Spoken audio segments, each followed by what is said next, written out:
ఇవాల్టి ముఖ్యాంశాలు. సింగపూర్ హాస్పిటల్లో పవన్ చిన్న కుమారుడు, ఆసుపత్రిలో మార్క్ శంకర్ కు కొనసాగుతున్న చికిత్స. మార్క్ శంకర్ కోలుకుంటున్నాడని తెలిపిన వైద్యులు.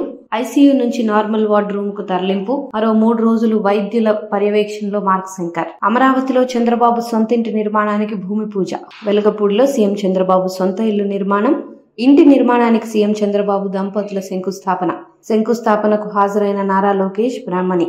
E6 రహదారిలో 5.25 ఎకరాల్లో చంద్రబాబు ఇంటి నిర్మాణం. జగన్ సేవ ఫ్యాక్షన్ రాజకీయాలు చేస్తున్నారు అనిత.